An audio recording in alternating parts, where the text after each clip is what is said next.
पीएमएलएन से या शरीफ खानदान से ये बर्दाश्त ही नहीं होता कि कोई और पार्टी कभी भी लाहौर में कोई जलसा करे, ख़ास तौर पे वो पॉलिटिकल पार्टी जो सियासी नुक्ता नज़र से इनकी मुखालिफ हो। मुझे अच्छी तरह याद है, मैं पीएमएलएन की बीट रिपोर्टिंग किया करता था जब इमरान खान साहब ने सितंबर 2011 में एक जलसा किया था। एक बड़ा और तगड़ा जलसा था लाहौर के अंदर, और लाहौर की तारीख के बड़े जलसों में से वो एक था।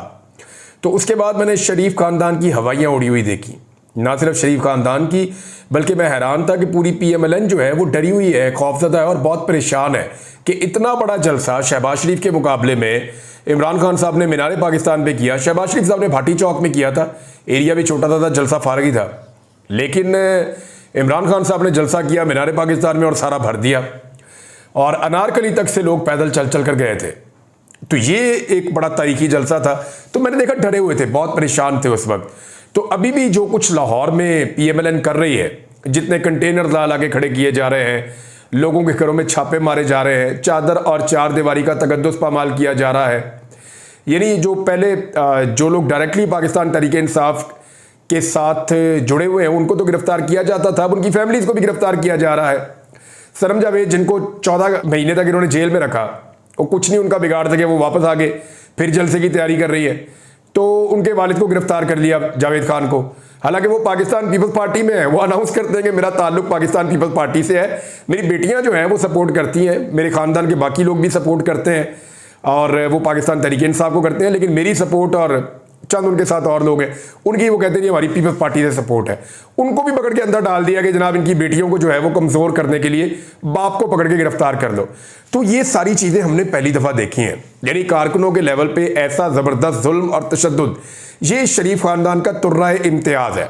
यानी जब भी शरीफ खानदान के रास्ते में कोई आता है तो ये ऐसे जालिम लोग हैं कि ये किसी भी लेवल तक चले जाते हैं। ये लोगों को घरों के अंदर घुसकर मारते हैं, ये पुलिस को अपनी मुसल्ला फोर्स के तौर पे इस्तेमाल करते हैं, और पुलिस को अपना एक पॉलिटिकल विंग बना के उनके ज़रिए से शहबाज शरीफ साहब पुलिस मुकाबले भी करवाया करते थे ना।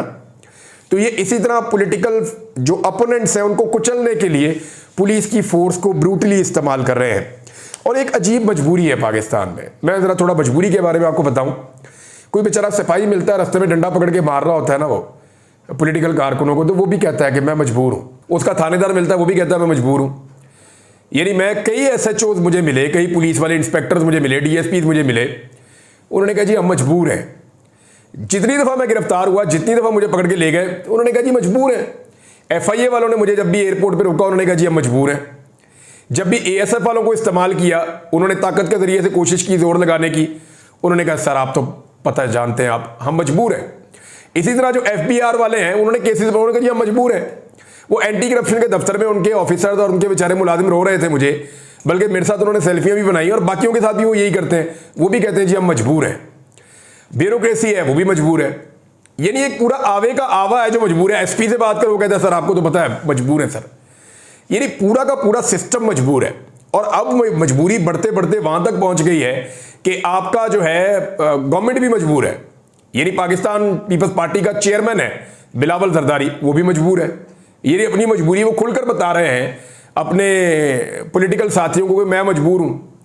और शहबाज शरीफ है, वो भी मजबूर है, बल्कि वो तो मांगते हुए भी कहते हैं कि मांगने नहीं है लेकिन मजबूरी है। अब ये पता किस तरह के मजबूर है, मैं आपको विजुअलाइज कराता हूं आसान करके। आपने शोले फिल्म देखी होगी, उसमें आपने देखा होगा गब्बर सिंह ने बसंती को कहा था नाच नाच, नहीं तो मैं इसको मार दूंगा हीरो को। तो फिर वो बेचारी नाचने पे मजबूर हो गई। ये बेचारे सारे ऐसे ही मजबूर हैं, और गब्बर सिंह इन सारों को नचा रहा है, और गब्बर सिंह के इशारों पे ये सारे नाच रहे हैं बेचारे। उसी तरह की मजबूरी है, किसी की नौकरी की मजबूरी है, किसी की तनख्वाह की मजबूरी है, किसी की कारोबार की मजबूरी है, किसी की ट्रांसफर की मजबूरी है, किसी की जाली हुकूमत की मजबूरी है, किसी की करप्शन की मजबूरी है, किसी ने बेचारे ने केसेस से बचना है उसकी मजबूरी है, किसी ने बेचारे ने अपना मैंडेट बचाना है उसकी मजबूरी है। तो हर एक की कोई ना कोई मजबूरी है। तो ये बेचारे सारे मजबूरी इकट्ठे हो गए। अब एक बात आप सोचिए कि क्या इतने सारे मजबूर मिलकर इस कौम को इस बहरान से निकाल सकते हैं? वो जो बेचारे खुद मजबूर हैं, खुद कुछ कर नहीं सकते, अपनी मर्जी के मुताबिक कोई फैसला नहीं कर सकते, अपनी मर्जी के मुताबिक कानून पर अमल दरामद नहीं कर सकते, वो लोग पाकिस्तान को बहरान में से निकालेंगे? सवाल ही पैदा नहीं होता। जब तक आज़ाद सोच नहीं होगी, जब तक रूल ऑफ लॉ नहीं होगा, जब तक सारे कानून के सामने सरनगू नहीं होंगे, तब तक सवाल ही पैदा नहीं होता कि ये मजबूरों की एक फोर्स मिलकर पाकिस्तान को बहरानों में से निकाले। ये बल्कि और बहरानों में धकेलते चले जाएंगे। वजह क्या है? बेचारे मजबूर हैं। इमरान खान साहब का पैगाम है, उन्होंने कहा कि लाहौर का जलसा आर या पार होगा, रोका गया तो जेलें भर देंगे। इमरान खान ने कहा कि अफगान इशू पर भी कहा गया कि मुल्क का मुस्तकबिल दांव पर लगा है और हम अफगान काउंसलर के पीछे पड़े हैं।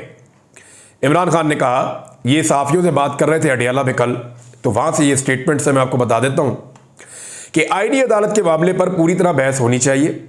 सुप्रीम कोर्ट आखिरी इदारा है जिससे लोगों को तवक्कुआत हैं। सुप्रीम कोर्ट को भी तबाह कर दिया गया तो पाकिस्तान बनाना रिपब्लिक बन जाएगा। सहाफी ने पूछा कि क्या आपने चार्टर ऑफ डेमोक्रेसी पर दस्तखत किए थे? इसमें आईनी अदालतों का क़याम भी मौजूद था, अब आपका क्या मौक़िफ़ है?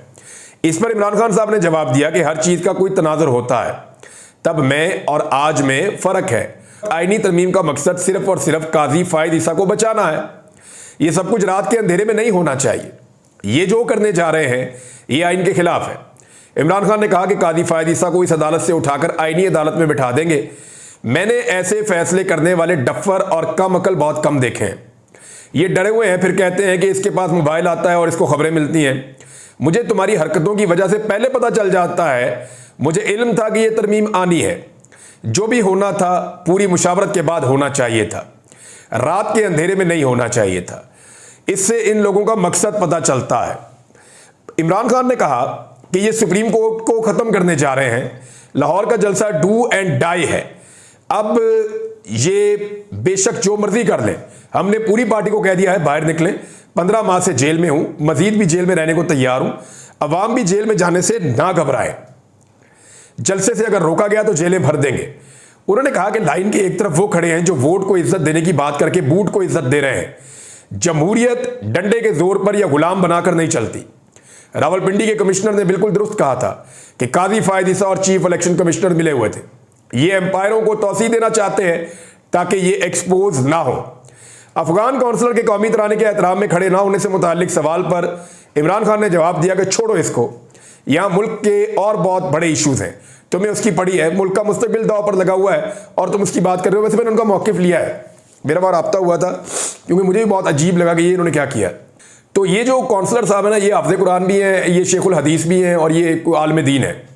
अब हर एक की अपनी अपनी होती है। उन्होंने कहा जी मेरे शरई नुक्ता नज़र से मैं म्यूज़िक के एहतराम में खड़ा नहीं होता। तो मैंने उनको एक सवाल भिजवाया। मैंने कहा जी अगर आपको फ़र्ज़ करें किसी और मुल्क में सफ़ीर बनाकर भेज दिया जाए या वहाँ पे आप कौंसल बन के चले जाएं, तो क्या आप वहाँ पे भी खड़े नहीं होंगे? उन्होंने कहा जी कहीं भी खड़ा नहीं होगा म्यूज़िक के लिए। तो फिर मैंने उनसे ये भी एक बात पूछवाई थी कि क्या ये अफ़गान गवर्नमेंट की पॉलिसी है या ये आपकी अपनी?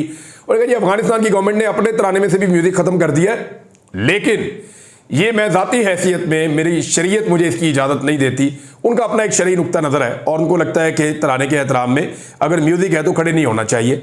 और लेकिन उन्होंने साथ मुझे ये भी कहा कि पाकिस्तान और अफ़गानिस्तान को वो दो भाई समझते हैं और इन दोनों भाइयों के दरमियान जो इख्तलाफात नहीं होने चाहिए। ये दोनों भाई मिल जाएँ तो ख़ित्ता और दोनों मुल्कों के लिए बहुत फ़ायदे में। इस किस्म की बातें भी उन्होंने मुझे बताई थी। बहरहाल उस पर फिर किसी वक्त बात करेंगे जब वो टॉपिक होगा। लेकिन इमरान खान साहब ने कहा कि मौलाना फजलुर रहमान ने हुकूमत की आईनी तरमीम को यकसर मुस्तरद करने का ऐलान किया है। इस सवाल पर इमरान खान साहब ने कहा कि तुम मुझसे क्या कहलवाना चाहते हो? तुम हेडलाइन के चक्कर में मुझे ट्रैप करना चाहते हो। मुझे 28 साल हो गए हैं सियासत में, इतनी समझ तो है कि मुझ में तुम मेरी सारी गुफ्तगू को एक तरफ करके कोई एक हेडलाइन बनाना चाहते हो। तो इमरान खान साहब भी समझते हैं कि एक्चुअली ये किस चक्कर में और ये क्या चाहते हैं। बहरहाल ये इमरान खान साहब का स्टेटमेंट था। लेकिन अली अमीन गंडापुर साहब के बारे में भी इमरान खान साहब ने एक पैगाम भेजा है और ये पैगाम सोशल मीडिया पर रिपोर्ट हो रहा है। अली अमीन गंडापुर को मेरा पैगाम है कि खैबर पख्तूनख्वा हुकूमत जाती है तो जाए, पूरा लाओ लश्कर लेकर लाहौर पहुंचना है। ये जी इमरान खान साहब का एक बड़ा वाज़ेह पैगाम खैबर पख्तूनख्वा की हुकूमत के लिए और अली अमीन गंडापुर साहब के लिए। अब देखते हैं खैबर पख्तूनख्वा से कैसे काफ़िले जाते हैं, क्योंकि जो मैंने सुना था शायद वो जीटी रोड को इस्तेमाल करेंगे या बहुत बड़े पैमाने पे जो है वो कारकुनों को रास्ते से भी निकालते हुए लेकर जाएंगे। लेकिन इसमें तो उनको पूरा एक दिन ऑलमोस्ट लग जाएगा। अगर वो 21 तारीख को जलसा करना चाहते हैं तो उन्हें 21 तारीख की सुबह सुबह निकलना पड़ेगा बहुत जल्दी खैबर पख्तूनख्वा से, और फिर वो काफ़िले रास्ते में मिलते मिलते वो पहुँचेंगे लाहौर, तो उनको शाम 5, 6, 7 ऐसे टाइम उनको हो जाएगा। बहरहाल अभी वहाँ से इस्लामाबाद पहुँचने में उनको रात लेट हो गई थी, तो लाहौर पहुँचने के लिए तो उनको ज़्यादा जल्दी जाना पड़ेगा। पाकिस्तान तहरीक इंसाफ को जलसे की इजाज़त नहीं मिली और उसके ऊपर हाई कोर्ट का एक बड़ा बेंच बन गया है, और इसमें जस्टिस फारूक हैदर बेंच के सरबराह होंगे, और इसमें दीगर जजेस में जस्टिस तारिक नदीम, ये लार्जर बेंच है जी, और जस्टिस अली ज़िया बाजुआ, ये 3 जजेस इसके अंदर शामिल हैं। और अब देखते हैं कि ये जजेस आज क्या फैसला करते हैं पाकिस्तान तहरीक इंसाफ का जलसा करने के हवाले से। मेरे ख्याल में ये वंस फॉर ऑल सेटल कर दें। देखिए, मीनार पाकिस्तान जो है ये वो जगह है, मिंटो पार्क, जहाँ पे कायदे आज़म मोहम्मद अली जिन्ना ने एक बहुत बड़े एक सियासी जलसे की क़यादत की थी, और उसमें करारदाद पाकिस्तान पेश की गई थी 1940 में 23 मार्च को। तो इसकी तो बड़ी तारीखी अहमियत है, और यहाँ पे जो पॉलिटिकल पार्टियाँ हैं उनको हमेशा इजाज़त होनी चाहिए कि वो यहाँ पे कानूनी तौर पे अपना जलसा कर सके, और यहाँ पे अलाउ किया जाना चाहिए सियासी जमातों को। अभी कुछ अर्सा पहले नवाज शरीफ साहब जब पाकिस्तान वापस पहुँचे तो पूरे पाकिस्तान से लोगों को इकट्ठा करके इस मैदान में लाया गया, और यहीं पे वो जो है कबूतर उड़ाए थे मियाँ साहब ने। ये इसी जलसा गाह के अंदर मियाँ साहब कबूतर उड़ा रहे थे। अभी 1 साल हुआ है, साल भी शायद नहीं हुआ, तो मियाँ साहब यहीं पे कबूतर उड़ा रहे थे। तो अब क्या फ़र्क पड़ गया इसमें?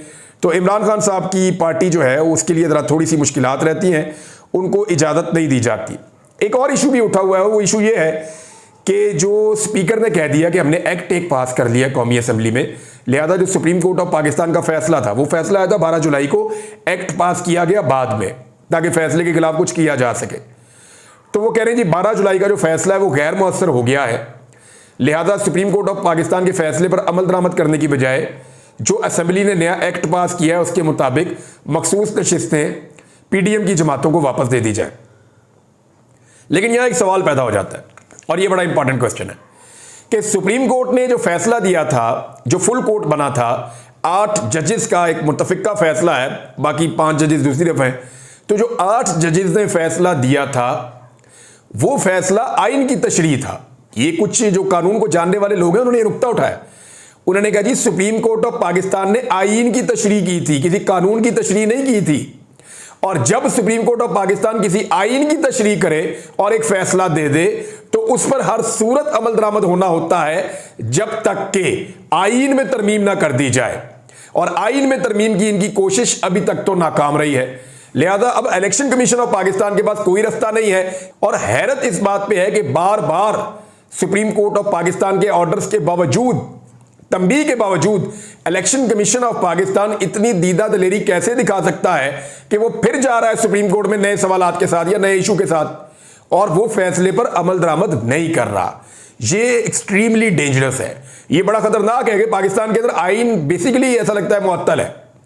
यानी जो इलेक्शन करवाने की तारीखें थी वो मिल ही नहीं रही थी, जब तक कि पाकिस्तान तहरीक इंसाफ को मुकम्मल तौर पे क्रश करके तबाह बर्बाद नहीं कर दिया गया तब तक इलेक्शन का अनाउंस ही नहीं किया गया। फिर भी तहरीक इंसाफ जीत गई, और अब दोबारा आइन शिकनी की जा रही है कि सुप्रीम कोर्ट ऑफ पाकिस्तान के फैसले पर अमल दरामद नहीं हो रहा। एक बड़ी ज्यादती है। अच्छा जी, तहरीक इंसाफ के कारकुनों की पकड़ धकड़ मैंने आपको बताई, पुलिस बेचारी वो सारे काम कर रही है जो वो नहीं करना चाहती, मजबूर है। लेकिन आरिफ अलवी साहब ने एक बहुत इंपॉर्टेंट एक मुलाकात की लाहौर में, उसमें उनका कुछ स्टेटमेंट्स हैं जो बड़े अहम हैं, वो मैं आपके साथ शेयर करता हूं। आरिफ अलवी साहब ने बताया कि परवेज मुशर्रफ का मार्शल लॉ मौजूदा हुकूमत से कहीं बेहतर था। लाहौर में उन्होंने मीडिया से बातचीत की, उन्होंने कहा कि जो हुकूमत आइनी तरामीम का बिल लाना चाहती है ये आइनी तरामीम नहीं बल्कि आइन की तदफीन का बिल है। इस हुकूमत से तो परवेज मुशर्रफ का मार्शल लॉ बेहतर था। और उन्होंने कहा कि हुकूमती इत्तेहाद जो है, जो आइनी तरमीम ये ला रहे हैं और इसके मुसव्वदे पर पर्दा रखा हुआ है जो बहुत खतरनाक है। पाकिस्तान में कई चीज़ें खतरनाक हद तक बढ़ती जा रही हैं, बलूचिस्तान के हालात अच्छे नहीं हैं। उनका कहना था कि बिल में धोखाधड़ी का तरीक़ाकार है, 63A को ख़त्म किया जा रहा है, आइनी तरामीम के लिए लोगों को अगवा किया गया। मैं मौलाना फजलुर रहमान का मशकूर हूँ कि उन्होंने आवाज़ बुलंद की। इसके साथ ही अमीर जमात इस्लामी हाफिज़ नईम और लियाकत बलोच का भी शुक्रगुजार हूँ। उन्होंने कहा कि 90% पाकिस्तानी लोग इमरान खान के साथ हैं। लोगों से गुजारिश है कि वो पाकिस्तान तहरीक इंसाफ के जलसों में आएँ। आरिफ अलवी साहब ने कुछ बातें और भी बताई। उन्होंने बताया जी कि जो मौजूदा आर्मी चीफ है वो इमरान खान साहब से बहुत नफरत करते हैं, ये भी उन्होंने कहा। उन्होंने ये भी बताया कि मैं शोहदा के घर में जब जाना चाहता था, जब मैं सदर था, तो मुझे मिलिट्री सेक्रेटरी रोक देते थे या मुझे रोक दिया जाता था जनरल बाजवा की जानिब से, और मुझे कहते थे बाद में आपको ले जाएंगे। फिर बात कभी भी नहीं आई, लेकिन मैं हर शहीद के घर पे फ़ोन ज़रूर करता था। तो बतौर सदर उन्हें किस तरह के हालात का सामना करना पड़ा वो बताना शुरू हो गए हैं। ये अबू बकर साहब ने लिखा है, अहमद अबू बकर साहब ने, कि लेफ्टिनेंट जनरल सरफराज शहीद की फैमिली से मैं मिलना चाहता था। मुझे मेरे मिलिट्री सेक्रेटरी ने पहले रोका, फिर मेरे इसरार पर DG/ISI ने रोका, फिर जनरल बाजवा ने रोका कि सिक्योरिटी के एतबार से आपका जाना दुरुस्त नहीं, लेकिन वज़ीर आज़म वहाँ पे गए, हम आपको अगले दिन लेकर चले जाएंगे। फिर वो अगला दिन ना आया। हर शहीद के घर मैं टेलीफोन ज़रूर करता था। फिर उन्होंने एक और बड़े मज़े की बात बताई। उन्होंने कहा जनरल बाजवा हर वक्त आकर बताते थे कि असद उमर की वीडियो मेरे पास है, शाह महमूद की वीडियो मेरे पास है। मैंने उन्हें प्राइवेसी के मुतालिक हज़रत उमर फारूक रज़ियल्लाहु तआला अन्हु का वाक़या सुनाया, मगर इस बात के 10 मिनट बाद जनरल बाजवा ने जेब से मोबाइल निकाला और फिर कहा कि इसमें जनरल फैज़ हमीद की भी वीडियो है। मैंने जनरल बाजवा को एक नफ्सियाती मसाइल का शिकार इंसान पाया। ये जी आरिफ अलवी साहब बता रहे हैं। नाज़रीन, आखिर में मैं एक चीज़ आपके सामने रखता हूँ कि चार्टर ऑफ डेमोक्रेसी और बेनज़ीर भुट्टो की एक ख्वाब पूरा करने के लिए बिलावल ये कह रहे हैं कि जी हम एक आईनी अदालत बनाना चाहते हैं। तो सवाल मेरा ये है कि क्या बाकी अदालतें गैर आईनी हैं? वो भी आईनी अदालतें हैं, लेकिन आइन की खातिर ये आईनी केसेस से मुतालिक, कॉन्स्टिट्यूशनल केसेस से मुतालिक अगर कोई अलग अदालत अब ये बनाना चाहते हैं तो इनको बार बार हुकूमत मिली पिछले 18 सालों में। सिर्फ 3 साल बीच में इमरान खान के हैं, बाकी 15 साल इनके पास हुकूमतें रही पाकिस्तान में। इन 15 सालों में इन्होंने क्या किया? सवाल ये है ना, इन्होंने इन 15 सालों में क्या किया? क्यों नहीं ये आईनी तरमीम लेकर आए? और कई इन्होंने कॉन्स्टिट्यूशनल अमेंडमेंट्स की हैं, बहुत सारी की हैं, लेकिन इन्होंने आईनी अदालत इससे पहले नहीं बनाई।